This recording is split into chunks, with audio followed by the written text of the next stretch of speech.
Hello,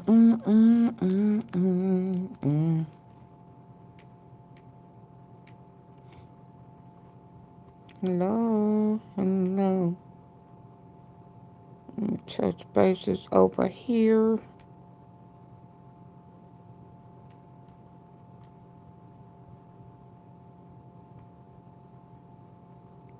It's a dirty dog world out there.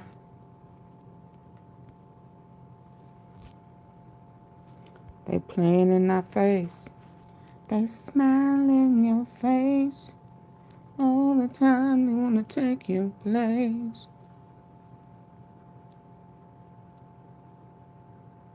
Let's go. I ain't gonna be here long.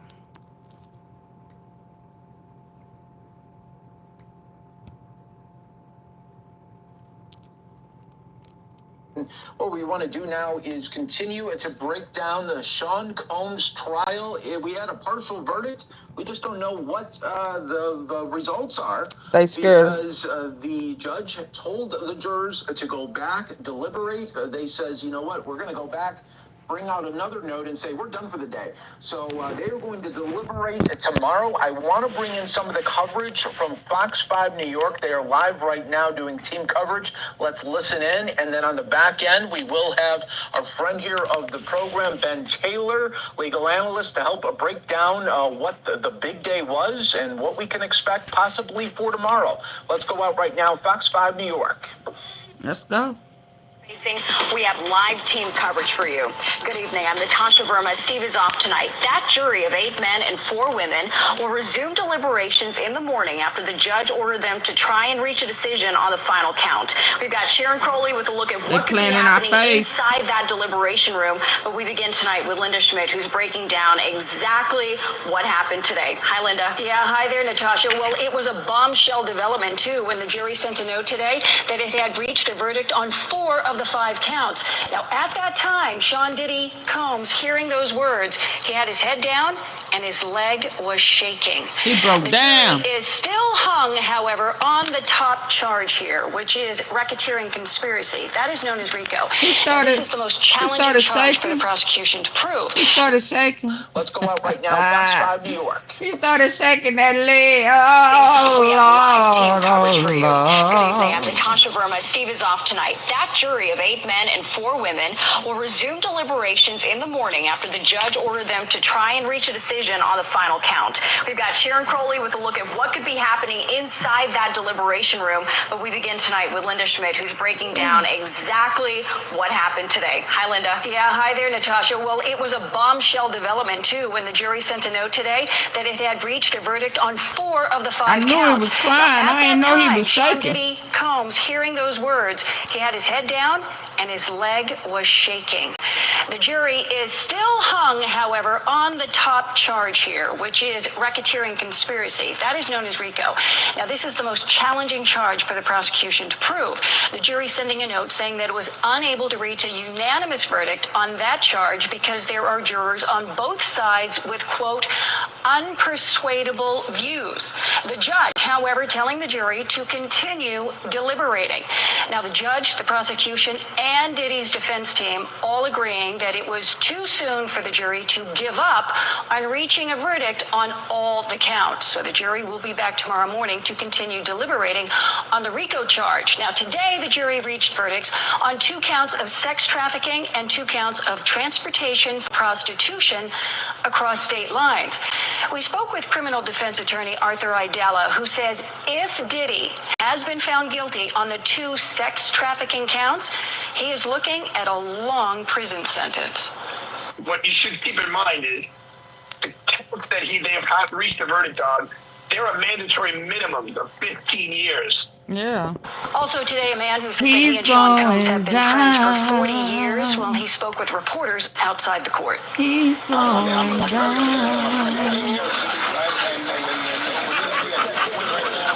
That's why he wore a suit. And once again, the deliberation. That's why he didn't have that. You know what? He thought he was slick. It's 55 years old. He thought it was slick. You know, I did him last night.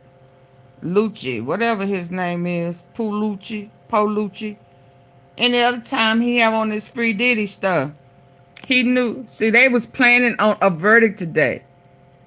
How did they know? I don't know. But he was planning on a verdict. The family was on standby. He had on his so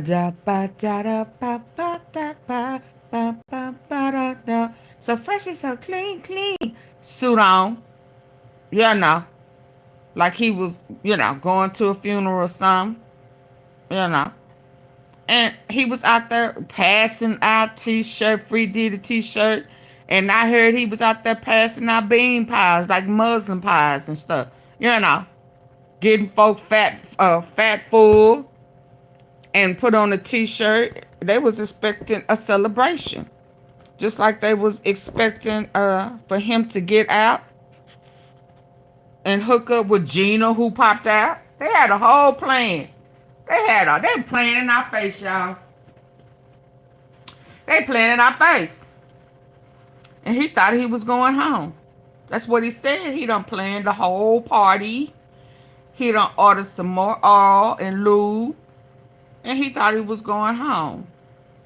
Yeah. But I knew he was crying. I knew he shedded a tear.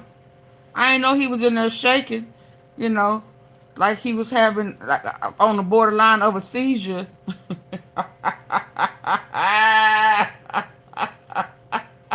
What you nervous for? What you nervous for? You wasn't nervous when you was putting your hands and dragging folk. What you nervous for? Yeah, don't be crying now. Yeah, pimp now, cry later. If the jury has found him guilty of the sex trafficking charges, he would be at least 70 before he get out. Well, I need his hairdresser. I know y'all think I'm playing, but I don't know. I used to do hair back in the day. I ain't never ever known somebody who was supposed to be gray. At the very beginning of the trial, he was gray as hell. He looked like Grady on Sanford and Son. Now,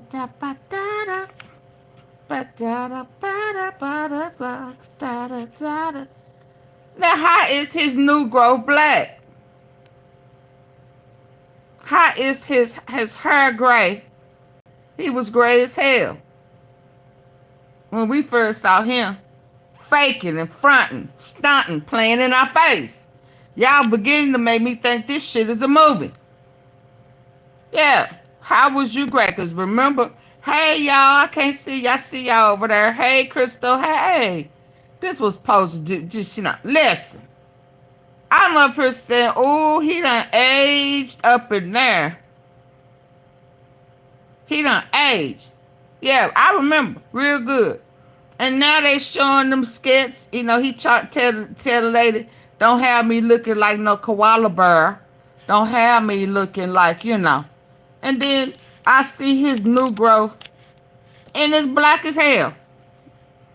I thought they couldn't have dye chemicals and stuff in the federal penitentiary.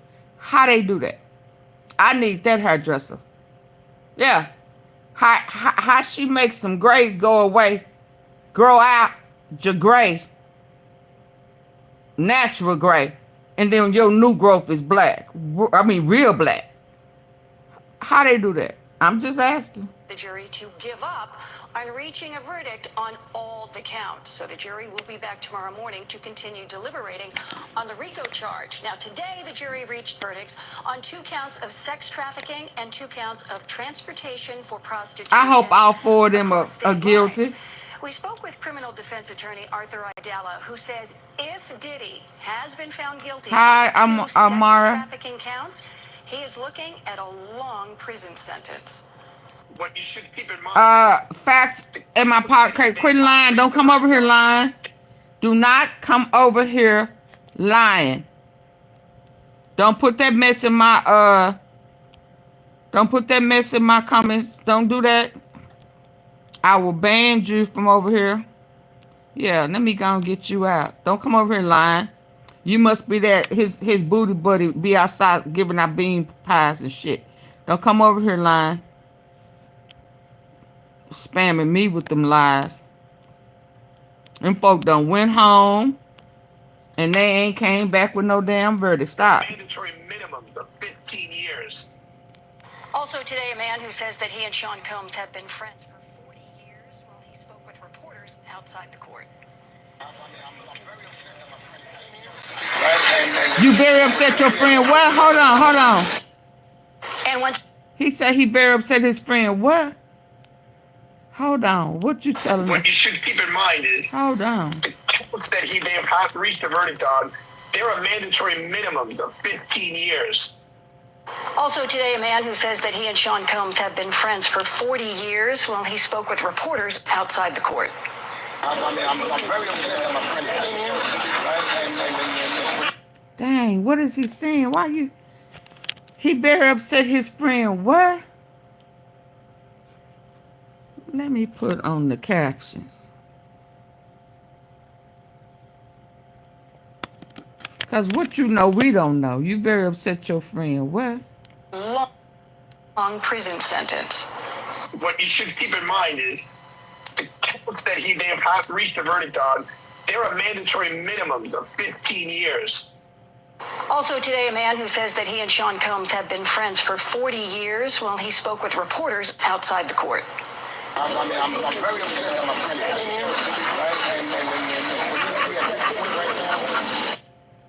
And once again, the deliberations will continue tomorrow. Now, Sean Combs is 55 yeers old. If the jury has found him guilty of the sex trafficking charges, he would be at least 70 before he would be released from prison. Back Yeah, over to you. because somebody talking about a couple of years time served. This fair time. This ain't steak. This ain't fair time. Ain't 2 or 3 months. He got 10 years. He time served. Where they do that at? Where they do time served for a few months in jail on fair time. Y'all better stop playing. This fair time. No.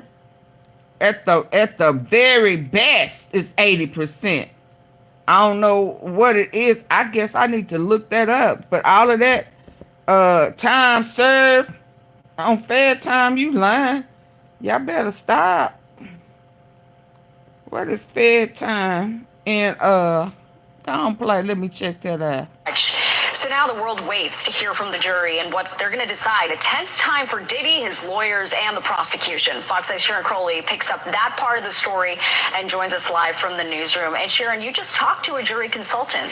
I did just a short time ago, Natasha. One of the most famous men in the world has to wait to learn his fate.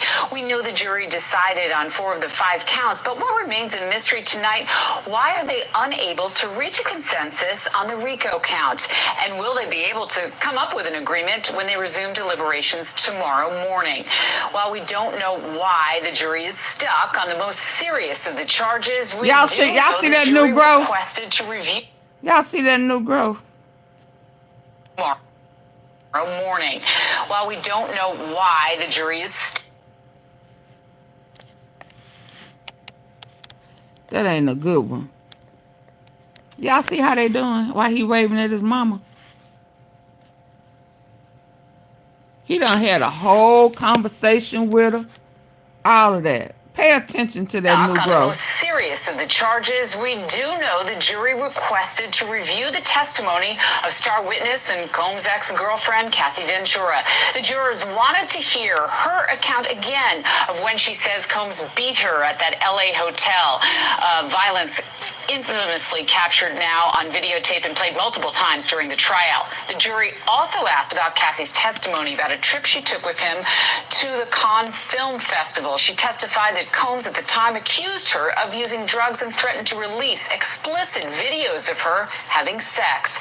The jury asked also, again, to look at the testimony of a male escort who testified he suspected Combs had been slapping Cassie around in a hotel room. I spoke with a jury consultant about what might be going on inside these deliberations. It's always hard to figure it out from juror questions because it could be a single juror that is asking it, or it can be multiple jurors that are asking that. You know, if I'm to be looking at this, I'm going, okay, look, the individual counts are the easiest ones. The ones that are obviously struggling with is the racketeering charge. And that's where it has to be this enterprise. And that's a little counterintuitive for jurors because he's actually acting on his own. I think a lot of people think of an enterprise really as some criminal sort of mafiosa type of organization where there's a lot of people involved here.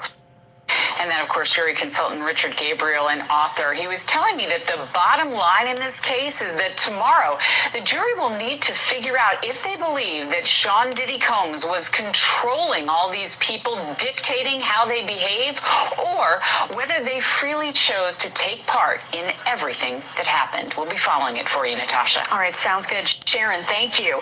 Now let's get some legal perspective on what went down today inside the courtroom and what it could mean for the prosecution and the defense. Joining me now is criminal defense attorney James Katsouris. James, thank you so much for joining me. Okay, before he starts talking, federal prison inmates can earn up to 54 days of good time credit for each year of their imposed sentence. 54 is 365 days in a year. They can get up to 54 days of good time. Is down here, it's a New York good time in merit credits. First step at. While the law never provided for 47 days per year of good time, it has always been set at 54. Oh, I guess somebody had said it was 47. So no, that time served for federal time is out. Out. So folks need to stop the line. What is good? Okay. Let's go. Thank you. We don't know what the partial verdict is, but we do know that the jury is hung up on that count 1, the RICO charge. What does that tell you? Well, they're completely separate charges, and I have to say, we don't know what the verdicts are on the 4 counts. There could be 2 guilty, 2 not guilty. There was different evidence for the 2 sets of counts. What it means is that the jury may be having trouble deciding whether or not Mr. Combs was acting as an enterprise. You can find that somebody committed certain separate acts, but you still need to find A, that there was an enterprise, and that B, the acts were committed in furtherance of that enterprise. The enterprise is a very complicated charge, and there are far more requirements that need to be met aside from just the specific acts. As a matter of fact, if you were to find that there is no enterprise, then he's not guilty of that count, even if you find, as the jury may have found, that he committed the separate acts that are alleged to have been in furtherance of the enterprise. As we heard some of our reporters say, the judge instructed the jury to keep deliberating. They're going to resume tomorrow morning. How fast do you think they could come back? You know, you never know with a jury. I have to say this. The jury has not delivered their verdict in open court. They could go back tomorrow and 1, 2, 3 jurors could say, you know, I want to reconsider my vote on the 4 counts that we thought we reached the verdict on the night before. Depending on whether or not they make progress, depending on how the deliberations go, they could go for a very long time, or within 3 or 4 hours you may get a note saying, look, we are hung on the enterprise. Given what went down today, who should be feeling more optimistic tonight? Would you say the defense or the prosecution? You know, reading the tea leaves as a criminal defense attorney for 38 years is really difficult, but I do have to say, just think about it. If they had acquitted on the 4 counts, then they would have acquitted on the enterprise. So I have to think that the defense is pretty nervous tonight. All right, interesting. James, thank you so much for joining us. Thank you for that. Okay, and he's a defense. Did he say he was a defense attorney? Hold on. I was. Given what went down today, who should be feeling more optimistic tonight? Would you say the defense or the prosecution? You know, reading the tea leaves as a criminal defense attorney for 38 years jurors is really difficult, but I do have to say, just think about it. If they had acquitted on the 4 counts, then they would have acquitted on the enterprise. So I have to think that the defense is pretty nervous tonight. All right, interesting. James, thank you. Oh, we. And so in further reading, it says a 15-year, because that's supposed to be the ones that he possibly have found guilty on as of to yesterday. It says a 15-year federal sentence in New York, like any other federal sentence of a year or more, allows for good time credit, which can reduce the time served, by up to 15%. That means a person with a 15-year sentence might serve about 12 years and 9 months with good behavior.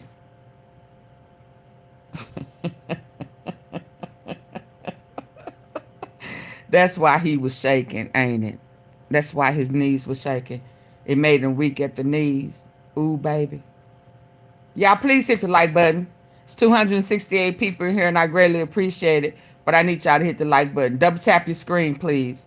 So, on the 15-year sentence, because they said that number 5 was up to 15 years, he would have to serve at least 12 years and 9 months of good behavior. So that means that them few months he been in, when he get locked up, ain't been locked up.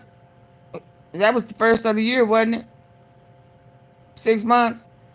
Hell, that means 12. He still got 12 more years to go. His hair be gray for real by then. That fake gray. So much for joining us. Thank you for having me. And our coverage of the Diddy trial continues.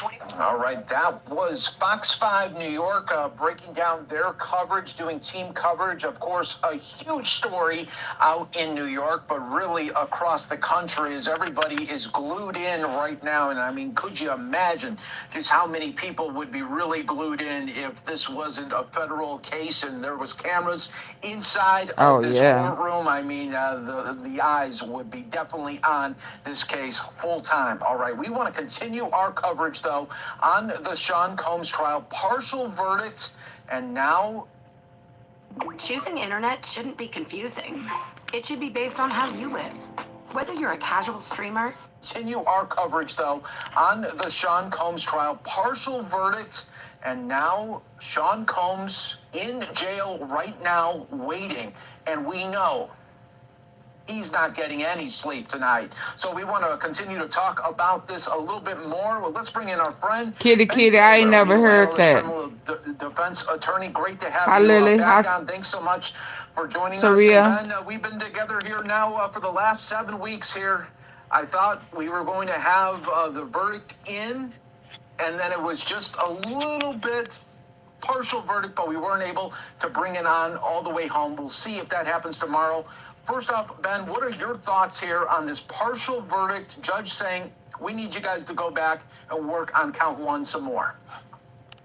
Yes, it's very interesting that, the jury has come to a decision on the other counts, but there's still... I don't believe Nancy Grace. So that tells you that maybe 1 or 2 jurors... I don't believe everything she say. Still confused. Maybe they're still debating.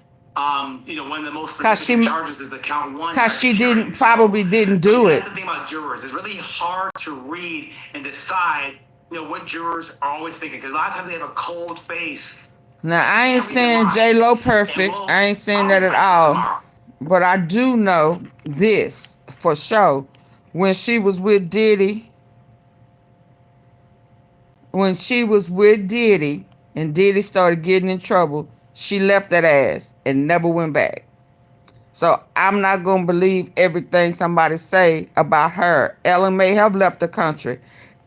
But you're just repeating a whole bunch of stuff. You ain't done no fact check, kitty. You just repeating it. And I don't like that type of stuff over here. So stop bringing somebody else's narratives over here. Please don't do that. Please. And we ain't talking about J-Lo. Right now, we talking about Diddy. And you are spreading narratives without doing any type of research. You see how I just went in to see about the You see how I went and did my own research based off of people talking about time served, or if he get found guilty on that little stuff, it's time served. I went and did my own research. You saw how quick I did that. That's what you need to do. Okay? I mean, respectfully. I'm thinking one thing is the 4th of July holiday is coming up, and these jurors have been still confused. Maybe they're still debating. They're very confused. You know, one of the most significant charges is the count 1, the racketeering. So, I mean, that's the thing about jurors. It's really hard. Let me show y'all. So right there, charges. The first count is racketeering, conspiracy. The X, trafficking by force, fraud or coercion, transportation to engage. Yeah. Yeah, he probably got oh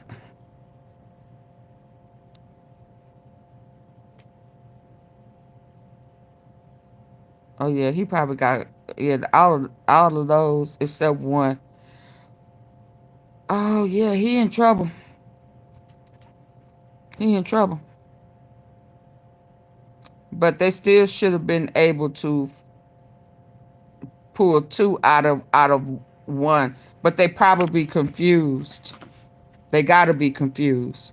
Because if they can find these guilty, then they need to pull one and 2.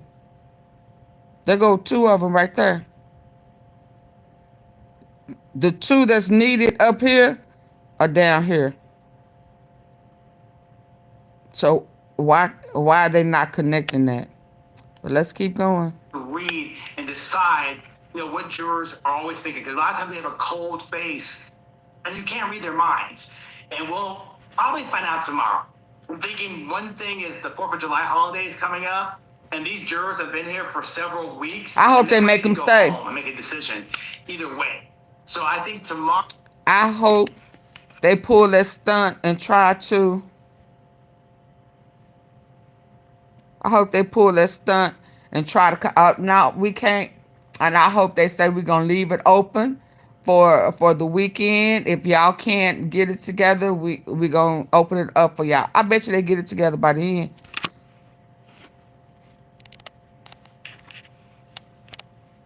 Thank you.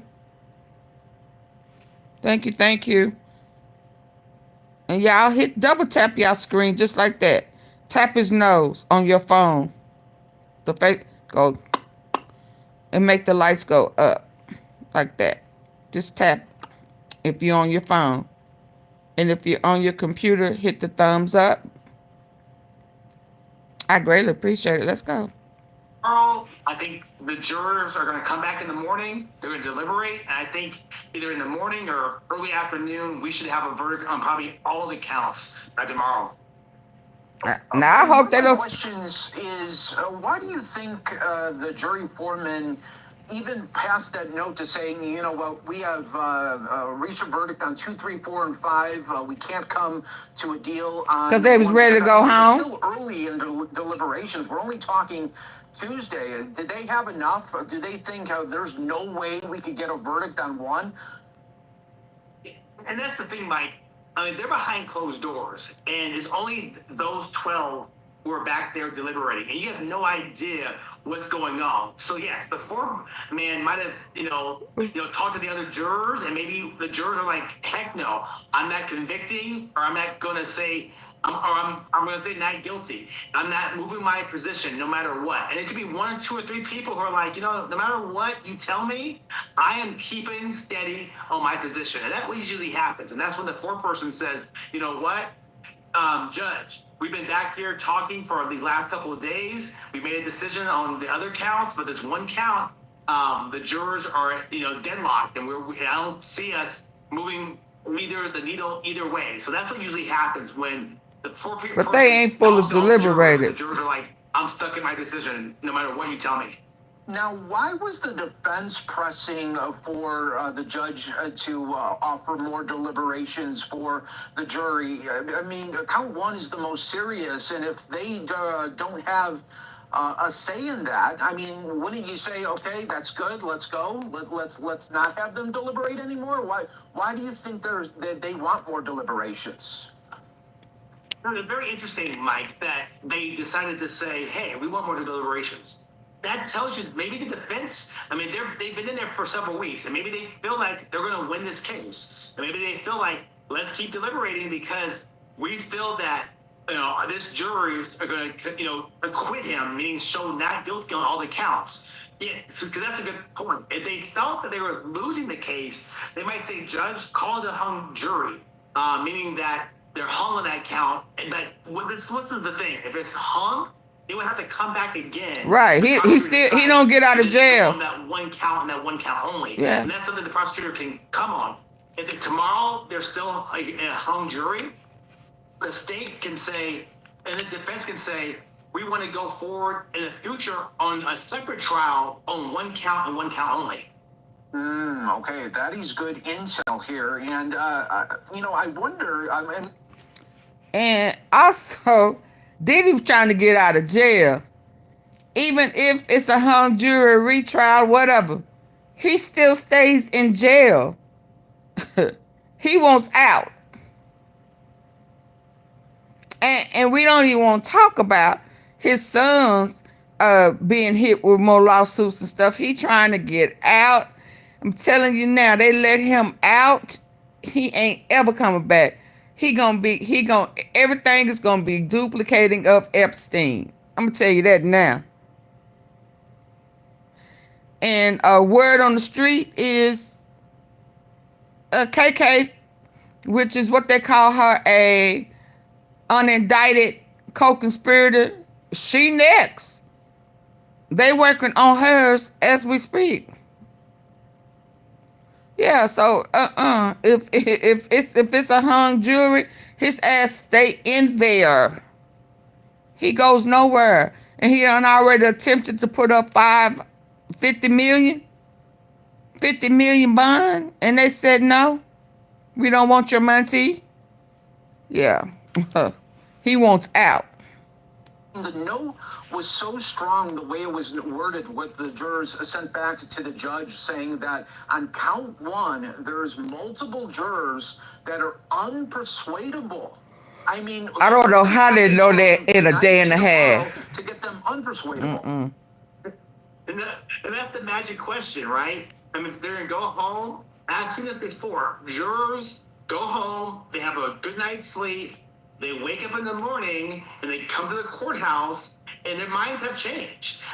Maybe they have a better breakfast in the morning. Maybe they just thought about it. Maybe another juror in the juror room who was very forceful might convince the other jurors to go on their other side. So sides do switch.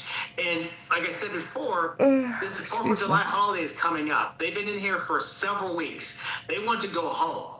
So sometimes you have seen jurors are like, you know what? I'll just switch my vote to another vote because I want to go home. Right. I'm going to be stuck here for another couple of days or even another week deciding this case. Yeah, that's so true. And let's talk about Sean Combs right now as the defendant. I mean, he can't like the setup right now, knowing that they do have a verdict on 2, 3, 4, and 5. You don't know what that is. You have to try to get some type of sleep tonight. But I mean, he would have rathered not have any note passed today, right? Yes, I mean, he is nervous, right? I mean, he is not getting any sleep tonight. He's probably up all night. I mean, just thinking about what's going to happen. Because if he's found guilty on these counts, he is spending the rest of his life behind bars in prison. And that's probably going to get hard for a person who has lived a lavish lifestyle for many years and who has, is a rich person, right? So he is nervous. He knows his freedom is on the line here. And these 12 jurors hold his life in their hands. So they can come back tomorrow and say not guilty, and he walks out the courthouse a free man. I mean, if he's found not guilty, you can probably see him back on the streets this week sometime. But if he is found guilty on some of the counts, he is going to be serving a lot of time, and he won't see the light of day maybe ever in his lifetime. So Ben, Ooh. for these counts that they do have a verdict on, was this written down, or do they just have it right now as a mental note, or is there some types of forms that are sealed right now? Yes, I mean, probably some forms that are sealed. So usually the jurors get a piece of paper, and they all write their decision down, either guilty or not guilty on a verdict, and they send it to the foreperson. The foreperson puts it in an envelope and seals it. So that means nobody knows right now. Not even the judge should know. No, the prosecution, the defense, only people that really know these verdicts, what's might happen right now, are those 12 jurors who are in that room. But like I said, tomorrow, they could have, a change of heart. So we might see some jurors show up tomorrow and say, you know what? I thought he was guilty, or I thought he was not guilty, but I slept on it. I might want to change count 2 or count 3 and change my mind. You may have longer deliberations. That's very rare that you see that because they've already made a decision on the rest of the counts. But tomorrow you'll probably see them deliberate on count 1, and either there'll be a hung jury saying that we can't come into the decision, judge, and we're going to just have a verdict on the rest of the counts, or you see them come and make a decision on the racketeering count 1 charge, and we'll have a verdict on all the counts. And I think we should also remind the viewers here that right before the jury got this case, remember the defense tried to get count 1 tossed by the judge. They were citing all these different court cases that happened in the past, and they said that the prosecution did not meet the burden of proof, and they wanted it tossed out immediately. And the judge didn't say no, but he put it under consideration. So could we possibly see something tomorrow where if it comes back either way, can the judge just overrule it? Basically, once a jury comes back with a verdict, it's very, very rare for a judge to overturn a verdict. The judge does have the power to do that if the judge feels like the jury's, messed up or did something illegal or decided the case based upon erroneous facts. But it's very rare. If a jury comes back with a verdict, most likely the judge will uphold that verdict. But even afterwards, if there is a guilty verdict, you will see Sean Combs' defense team file a lot of motions for an appeal. An appeal is saying, okay, we didn't get a fair trial. Please overturn these convictions and let's have a new trial. And do you think, Ben, that they have already had conversations with Sean Combs about, okay, if we do get guilty on some, we are going to immediately appeal, here's the process? Or do you just kind of not talk about that negativity with your client at that time? No, I always talk and prepare my client because you want them mentally prepared either way. So Sean Combs' attorneys have prepared him for a guilty verdict and a not guilty verdict. If it's a not guilty verdict, he walks free, so he's free to do whatever he wants again. He's free to throw more parties if he wants, if he decides to, if he's found not guilty. Yep, that's what he's planning on doing. Guilty, you always prepare your client to say, hey, I don't want you to scream. I don't want you to be messed up because this judge, the same judge that you might be mad at, is the one who will be sentencing you. So stay calm. And we also have an appeal. So I always prepare my clients, hey, get ready for the appeal if we're found guilty. And that's our second chance to fight this case. And tomorrow, if we do get the verdict in for count 1, this could be a surreal moment if it is found not guilty on all, where we will see Sean Combs leave that courtroom and that courthouse. And what a scene that would be in New York City, seeing him in his gray hair and not looking like the music video Sean Combs that we have all seen in the past. This could be a really surreal day tomorrow. Yes, and if he's found not guilty and the judge allows him to be released at that moment and walk out the courtroom, that's going to be one of the big historic trials we've ever seen in our country. But if he is found guilty, and his sentencing will be coming forward in probably about a month or two, that's going to be historic too, seeing a person who has been in the music industry for many years, who people have grown up listening to his music. Does this space feel dated? Oh, wow.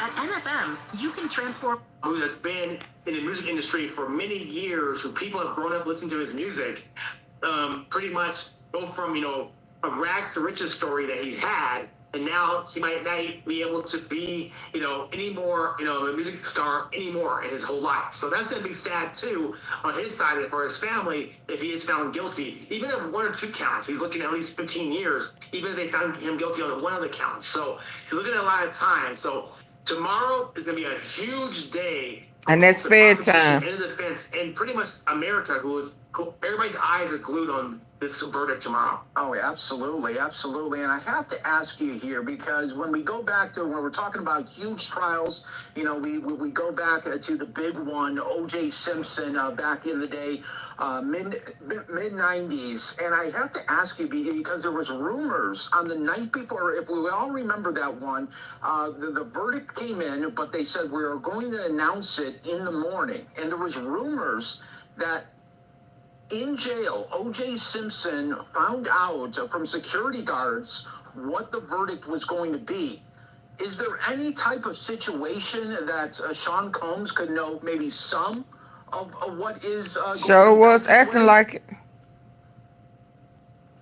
Combs knows that is definitely juror tampering, and that's very illegal.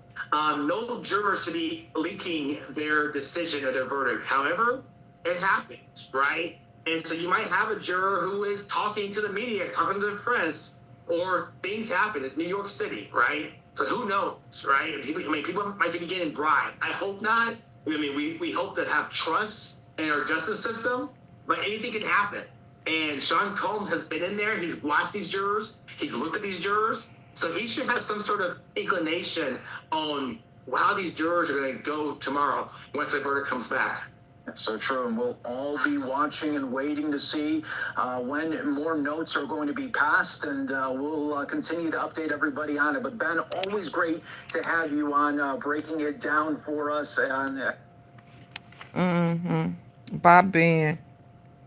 Being the two of us. Tampering, forced labor, sex trafficking, transportation for purposes of prostitution, and drug distribution. Yesterday we did receive a note from the jury asking about drug distribution, wanting that law reread to them. Oh, wow. Yeah. I'm trying to do that. Reread to them. This is very interesting. They've been deliberating for almost 2 days. We know that they have reached a verdict on those other counts that you spoke of. And what are those counts? Well, those are 2 counts of sex trafficking. One when it pertains to Cassie Ventura, his girlfriend of about 11 years, who claims that Combs forced her to participate in drug-fueled sex parties known as freak-offs. Prosecutors have to prove force, fraud, or coercion when it comes to those charges. The other one pertains to Jane. Now, that is not her real name. She testified under a pseudonym. She actually dated Combs up until his arrest in September. And there are those 2 counts of the Mann Act, transportation to engage in prostitution. Ooh, I know he's going to be mad taking the stand. If he found guilty on Jane and he's still paying no rent. Escorts on some of his own credit cards. And the question is, did he use company money to pay for some of those acts? Also, this is very interesting. The judge is now asking the jury to go back and deliberate. He has told them something called an Allen charge, right? Where he wants them to go back again and try to continue to deliberate. But we know from this note that there is more than one juror who is, as of right now, unwilling to change their position. Now, something that's really interesting here is that I was in that courtroom almost every single day, and I had my eyes on those jurors. And I have said all along that I did not think that they would reach a unanimous verdict on RICO. That is because during some of the testimony from the prosecutor's witnesses, remember they called 34, several of them appeared to look not in agreement with the prosecution, some smirking, some appearing to roll their eyes during different testimony. So we knew that this was always going to be difficult for them to reach a unanimous verdict. Now, when I was in there for closing arguments, Mark Agnifilo, one of Combs' defense attorneys, his lead defense attorney, delivering closings on Friday, and at one point eliciting laughter from the jurors and the courtroom. he said that Cassie is actually the winner here, that she was the one that walked away with a $20 million settlement. Remember, this all started when Cassie Ventura filed that explosive civil suit against Combs in November 2023. That was the first time that anyone had heard that she had been in a violent relationship with Combs. And during her testimony, 4 days on the stand, heavily pregnant with her third child, she testified about years of physical and emotional abuse. We saw photographs of her badly beaten over the course of her relationship. But really what this comes down to is consent. Do these 12 jurors believe beyond a reasonable doubt that Cassie and Jane were forced to participate in these freak-offs? There were damning text messages from both Cassie and Jane saying that they wanted to participate in these freak-offs. We even heard in closings from Mark Agnifilo call Cassie and Combs' relationship a great modern love story. So again, we do not know what the verdict is on counts 2, 3, 4, and 5, but on one, the one that carries up to a life sentence, they are still having to deliberate on that. And Chloe, do you get a sense that the judge will hold the verdicts and not reveal those while he is intending to have the jurors go back and press on and do more work on that count that you described as being perhaps hard? Well, we know it's hard because they've told the court they can't reach a unanimous verdict. And it's hard in part because it is the sweeping enterprise of a criminal conspiracy, not just the interpersonal conduct that some of the other counts are dealing with. Do you get a sense that they'll go right back to work today, or will they come back tomorrow? Do you have any of those sort of TikTok moments for us?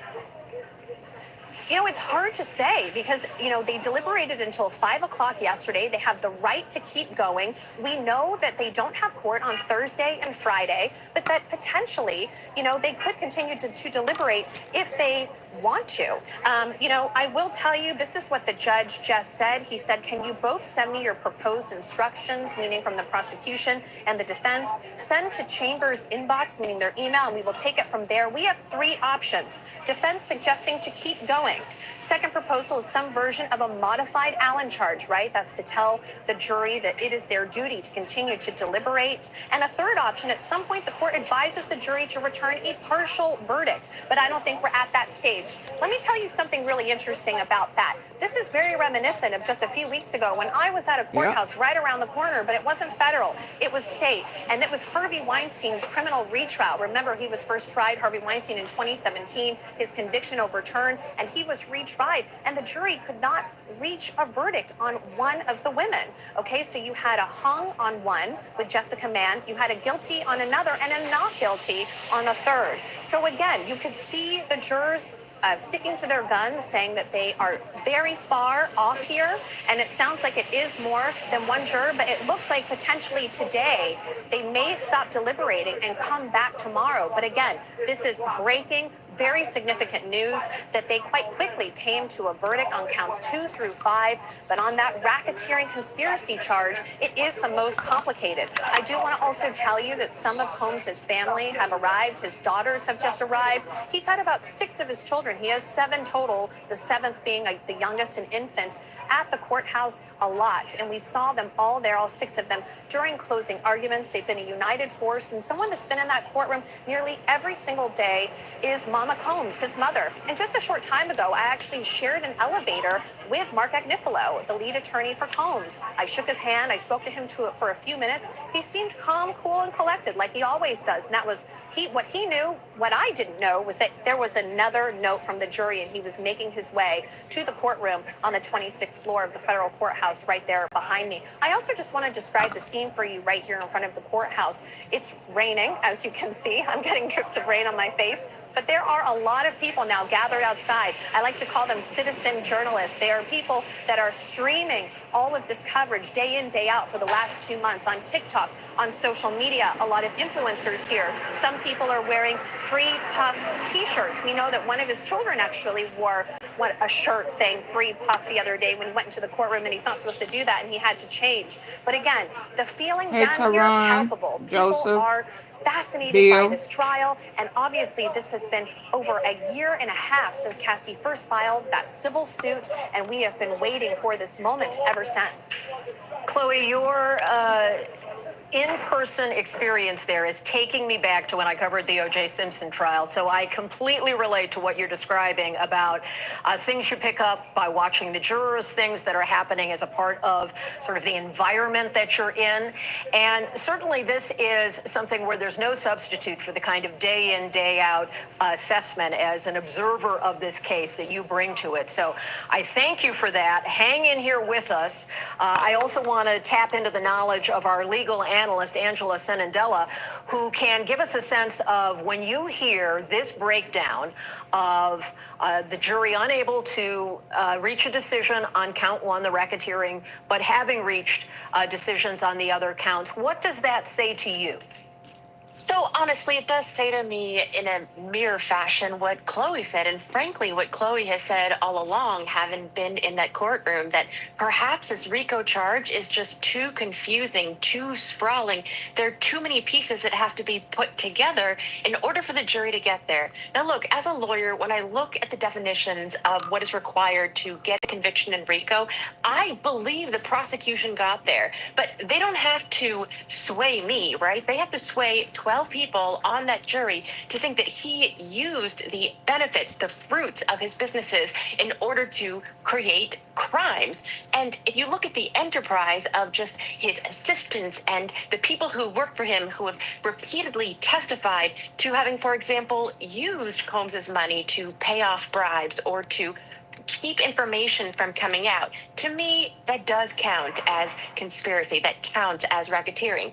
But it is very confusing. They brought in all of these state crimes in an attempt to wrap it up and roll it up in this racketeering charge, and that is very confusing. Now, in terms of them coming to an agreement pretty quickly on 2, 3, 4, and 5, the sex trafficking and the interstate prostitution, I am going to guess that they are coming down with a guilty verdict on those. And the reason for me is because of that video that the prosecution played over and over again so repeatedly, while also clarifying to the jury that the only requirement in a case of sex trafficking to try to prove this charge is that force, fraud, or coercion was used in order to further a commercial sex act. And if you see that video and you believe Cassie's testimony that she was trying to leave a freak off when that violence happened, and you see it, and you see him physically pulling him back in, I mean, how can you not think that's force, fraud, or coercion? I mean, that said, also, well, that's your jurors... analysis. That's your analysis. We don't want to get ahead of the jury because it is ultimate. They are the finders of fact in this.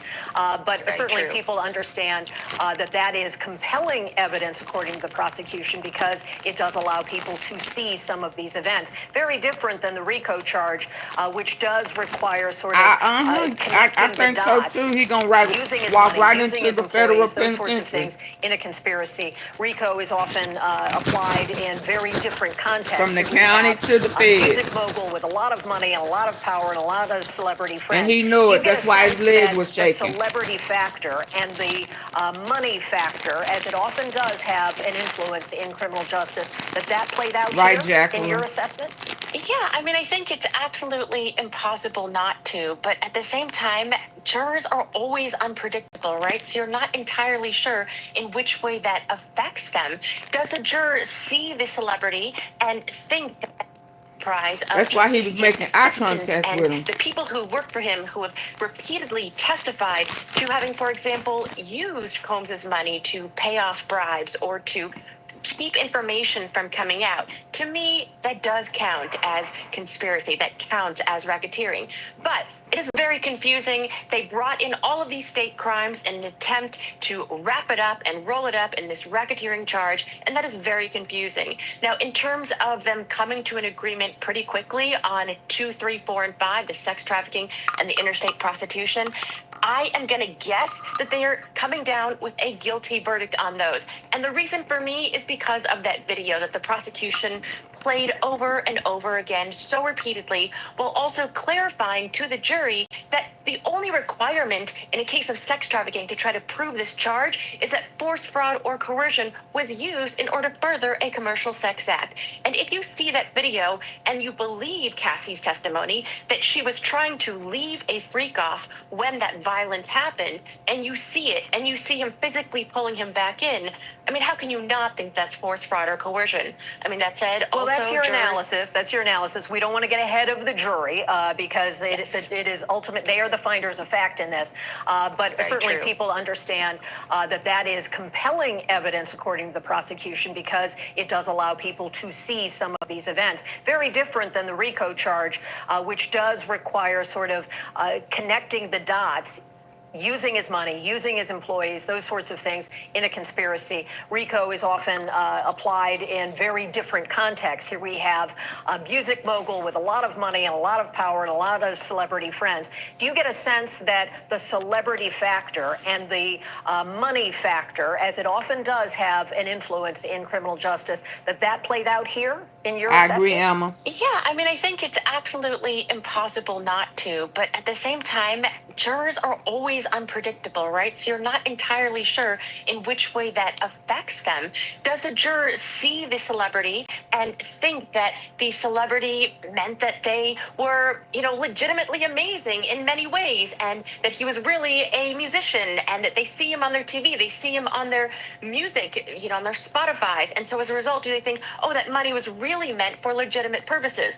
Well, as you know, the definition of a RICO charge still allows for that money to be used for legitimate businesses, so long as some of it is also used to further illegitimate businesses. But when you're dazzled by celebrity, I think it's impossible for anyone not to. It could go either way, right? And I also think the defense was extremely vigorous in saying that, look, jury, you should not punish Diddy because of his kinky fetishes, right? Or just the choices that he might have made.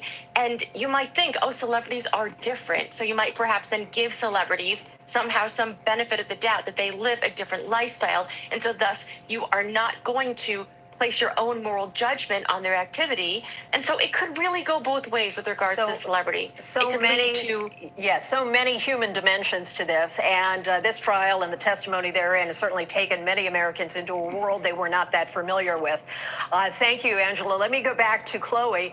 You've had a moment to catch your breath. I know the rush of when you get word of a major development in a case, there's a lot coming at you. And I know you've been able to be in touch with people who are in the courtroom and so forth. So before we hand off to the next hour, because this news will continue, I just want to check back in with you to see where are you at this moment in terms of what we should expect or any updates. Right. So we're unclear if the jury is going to continue to deliberate today and what exactly is going to be happening next on that front when it comes to charge one. But I do count one. But I do want to talk to you about the mood in the courtroom right now. According to our court reporter who is inside right now, and some of our journalists who are also in other parts of the courthouse watching on something like a feed, the cameras inside, Combs appears to be very somber. Two of his attorneys sitting down, including Tenny Garagos, the daughter of a very famous celebrity attorney, Mark Garagos, who at one point represented Combs, looking dejected. And that is an exact quote. So again, perhaps they were hoping for hung on a few other charges, right? And so I think that it's very, very interesting that we are waiting on this racketeering charge because, like I said, it's been pretty fascinating to watch the jurors' faces for all of these weeks. And really, they say don't read the tea leaves here, and you never really know what jurors are thinking, so don't try to get in their minds. But again, it's been very obvious that some of them just have not been on board with the prosecution. Well, and all of that leads to how you assess what you saw in the courtroom, and certainly being dejected or looking down. This is a very stressful event, regardless of the outcome. So we will wait for more word. Thank you, Chloe. Appreciate your expertise on this. Angela, as we go into it, do you think the court will allow for an announcement of the last couple of counts very quickly here, or do you expect the court to require them to again go back and deliberate further? I expect that the court will require them to go back and deliberate tomorrow, and hopefully tomorrow they will come to a decision so that then the prosecution does not have to decide whether or not they want to rebring those charges or drop them. Well, we will be following all of this, and thank you for your knowledge and insight on this, and we will be back tomorrow with more Meet the Press Now. But the news, and there's a lot of it, continues with Hallie Jackson coming right up.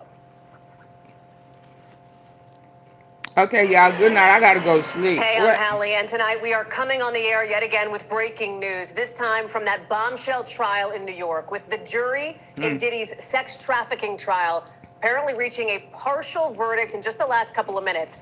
Notice we said partial verdict. This is on counts 2 through 5, but not count 1. As the judge, here's what's happening inside the courthouse you're looking at now. The judge is considering what the next move should be here. Right now that there is a verdict on 4 of the 5 counts.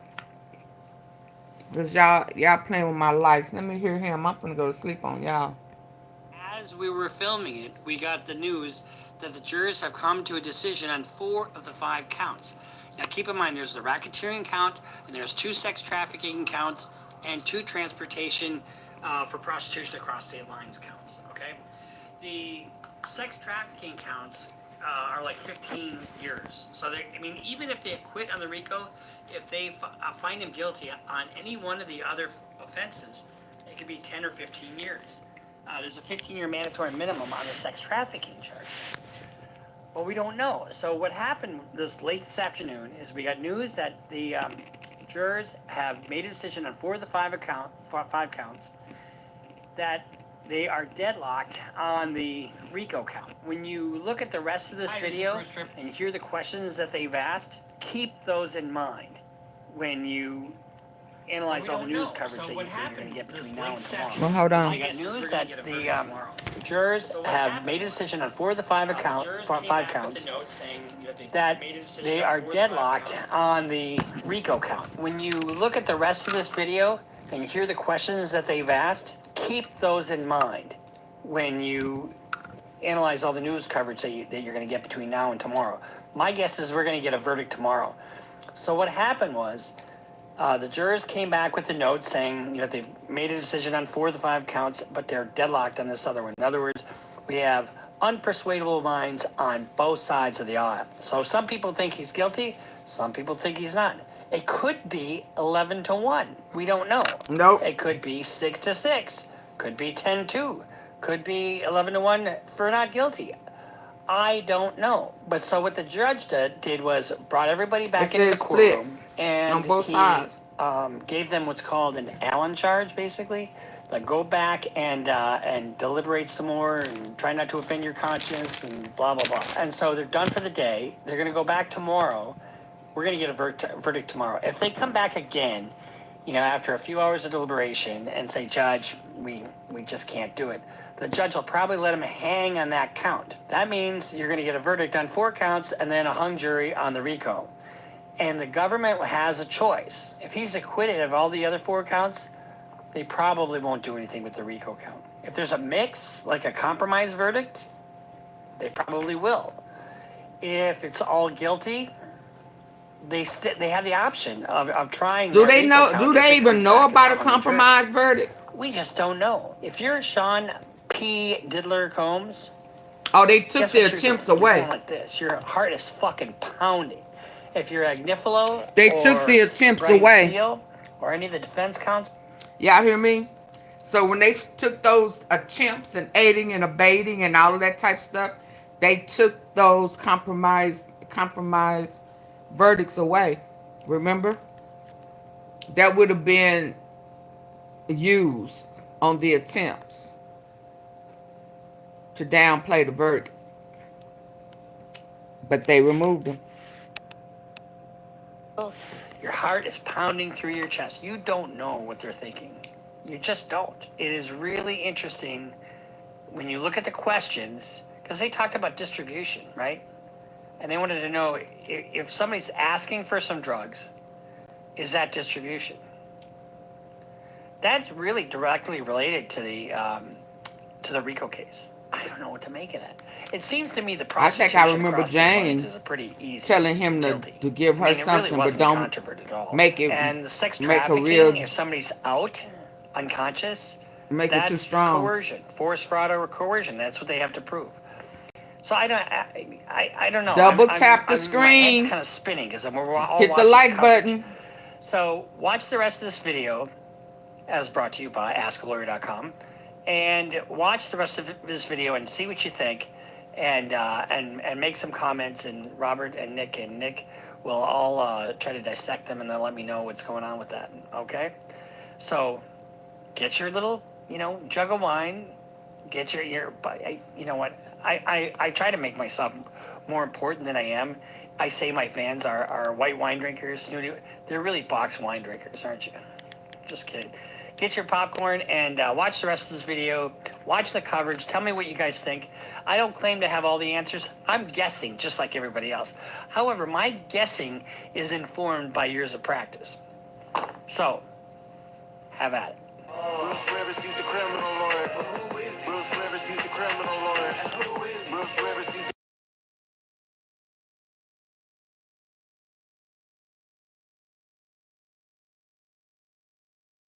Lawyer Reacts. I'm Bruce Rivers, your very own personal board certified criminal defense lawyer, coming to you with my pearl handled pistol cufflinks that were so graciously gifted to me by our former content genius, Michael Rivers. God rest his soul. All right, so today we're reacting to a little bit of a Diddy update. It's not going to be a long video, so you don't have time for a whole bottle of wine, maybe a sip or two, and maybe just a handful of popcorn. But before we get to that, as always, this is brought to you by AskALawyer.com. AskALawyer.com is a cheap way for any grandma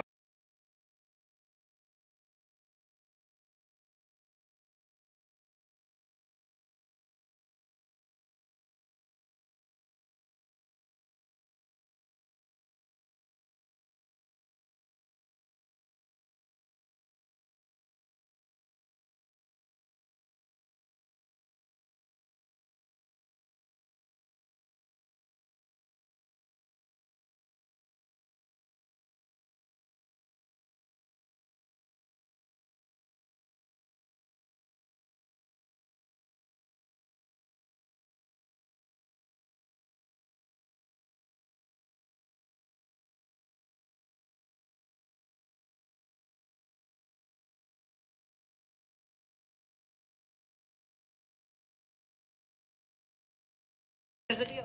Does your internet bill keep getting higher? Never knows That's because what. promo pricing is full of surprises. At Google Fiber, there's no... AskLawyer.com.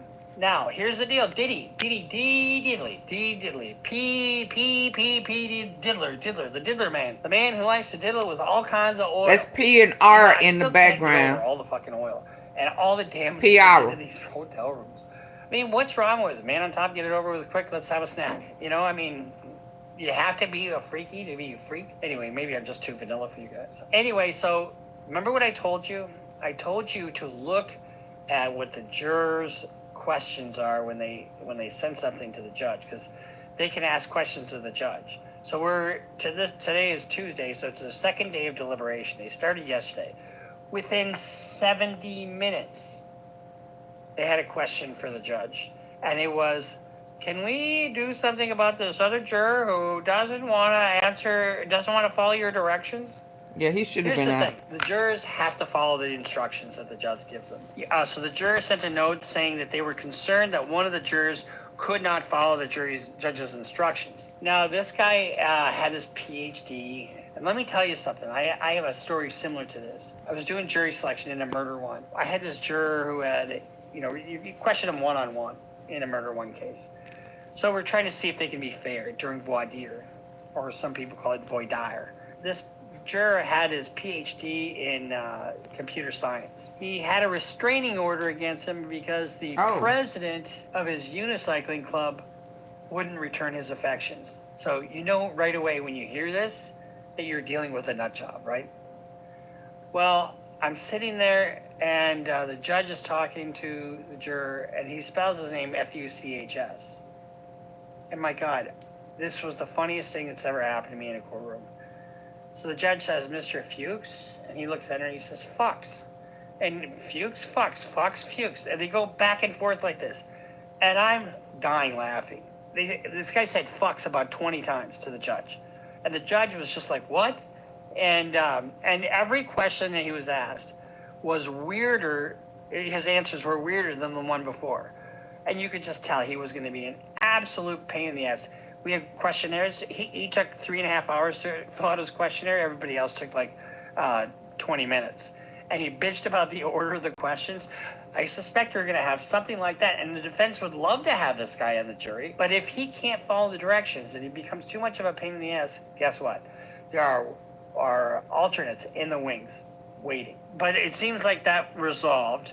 And then today, they asked the judge for transcript of several sections of testimony and included Cassie Ventura's testimony about the 2016 Intercontinental incident. As I told you, the jurors had asked about transcripts of, and usually they don't give them, usually just rely on your memory. There was a delay of about 3 hours because the lawyers were bickering back and forth about what they wanted to add. And the delay was caused in part because of the dispute between the lawyers about how much of the testimony to include. The defense lawyers wanted to add more, including testimony about Ventura's $10 million settlement with Los Angeles Intercontinental Hotel, while prosecutors advocated to send a narrower portion of the transcript. Why wouldn't you just send the whole thing and then, without highlighting a particular portion of it? After Judge Arun Subramanian, I know I'm butchering the name, suggested sending the jury the entirety of Ventura's testimony, which was what I would do, prompting Combs to visibly shake his head at his lawyers. The defense lawyers relented and agreed to send a shorter portion of the transcript. Juries must have wanted to see a certain portion of the transcript. This tells you what they're thinking about. And from the defense point of view, that's probably a good thing. Because if they're focused on her testimony, they're questioning her credibility. The jury focused on 3 instances that prosecutors highlighted as examples of Combs' alleged sex trafficking of Ventura. First, the jury requested Ventura's testimony about being assaulted by Combs at the Intercontinental Hotel in Los Angeles. She testified that she tried to leave a so-called freak-off sexual encounter after Combs gave her a black eye. Second, the jury also requested testimony given by Ventura and Phillip about an alleged instance in which Combs became violent with Ventura at a New York hotel during a freak-off. And notice these are in different locations across state lines, that kind of thing. The last portion of the testimony requested by the jury focused on a time when Ventura traveled with Combs overseas to attend the Cannes Film Festival in France. This is interesting. So, and the jury, you can really kind of dive into the mind of the jury when you read their questions. So another question that the jury had, the judge said he plans to answer the jury's question from yesterday about narcotics distribution by referring them to a section in their legal instructions. In other words, you have everything that you need, just dive into it. The word distribution means actual, constructive, or attempted to transfer. To distribute simply means to deliver. That's the general gist of, to deliver, to pass over, to hand over something to another person, or to cause it to be delivered, passed on, or handed over to another. Distribution does not require sale. So if Robert and I are out there and I've got a bunch of ecstasy because I want him to take his shirt off, and I give him a bunch of ecstasy and he does, that's distribution. Just handing somebody, you don't have to sell it. And then the third note, so this is a jury that's really engaged. So in a third note, the jury asked if a recipient wants, requests, or asks for controlled substances, and an individual hands over the controlled substance to the requester, has the individual who hands over the controlled substance distributed? Yes, the answer is yes. Just because somebody asked it doesn't mean it isn't distribution. So the jury is focused on deliberation and what does it mean. And Agnifilo objected to the judge's instruction, saying he doesn't believe it goes far enough to answer the jury's question. The court is about to make something that amounts to a mistake, he argued. Can I give Your Honor an example? No, the judge said. Can you do what I'm asking? The judge denied defense request to modify the language in the response, saying it would confuse the jury even further. This is an attempt to mislead the jury, prosecutor Maureen Comey says. Oh, that's Comey's daughter, I believe. Combs stroked his chin and looked directly at the judge while the argument played out. When the judge denied the lawyer's request, he stared at Agnifilo. I don't think he and Agnifilo are getting along, to be honest with you. The structure of the verdict form instructs the jury only to consider the drug offenses and other underlying crimes if and only if they find Combs guilty of racketeering conspiracy. So, what does that tell you? The fact that they're looking at distribution, and you only look at the distribution if and only if you find that racketeering exists. Did they find that racketeering exists if they're now analyzing what distribution is? You could probably argue that that's the case. And if that's the case, stick a fork in him. He's done. This is really interesting. But you know, this is all speculation on my part too, right? I mean, we don't know exactly what the conversations between the jurors are. So what we're doing is, you know, we're taking little nuggets here, little nuggets there, and trying to speculate. But it's probably pretty good speculation that, you know, they may have found racketeering and now they're discussing whether there's drug trafficking. And you can see from the other questions what they're focused on. And it seems like they're engaged, they're focused on the right things. The other part of the testimony that they asked for was a portion of Ventura's testimony about freak-offs with Daniel Phillip, a male escort who was also a prosecution witness. The jury further asked for Phillip's testimony regarding an alleged freak-off at the Essex Hotel in New York. Phillip testified that he saw Ventura completely passed out and slumped over at that time. What would that tell you? That's not consent. You know, one of the things that Nifolo said in his closing, take away the sex of this. Just ignore the sexual part of this. This is really a domestic case. Yeah, maybe he was a little abusive, but this is a wait. It's like, okay, take away the racketeering for a second. You know, you can't do that. Ignore the facts of the case, would you please? Just ignore the facts. So the jurors have sent like, it's got to be 3 or 4 notes to the judge. I think they're working through the elements of the crime. They had a problem with one of the jurors, and maybe that's been resolved. Hopefully that's been resolved. But sometimes the more educated you are, the more pain in the ass you are. You know, if you have some obscure PhD and you want to analyze everything to its ultimate degree, you know, when really a 30,000-foot view is what you need sometimes. And, you know, it's been brought up by some people. Maybe they think, oh, you know, this is really between them and 30 to life is, you know, too much time and I'm just not going to go with that. Here's the thing. Here's the long and short of that. The jurors get an instruction. They cannot consider consequence. They cannot consider penalty at all. It is not, and they're bitching about one of the jurors not following, you know, the instructions of the judge. And that was only 70 minutes into it. So you know they're going to follow the instructions. Whoever the foreperson is probably say, look, no, this is what we need to do, and you're not doing this, so I'm going to talk to the judge about it. That's probably what happened. But they can't consider punishment. You can't consider the consequences of how this might affect the music industry or how sending somebody to prison for way too long a time. You can't do that. So my money is that they're really already figuring on a conviction of the conspiracy and everything else that follows from it. I really believe that. Now, I could be wrong. I could absolutely be wrong. I mean, Agnifilo and his folks didn't call a single witness, but in all reality, who the fuck are they going to call? Who are they going to call? Somebody else at the freak-offs? New spring styles are here.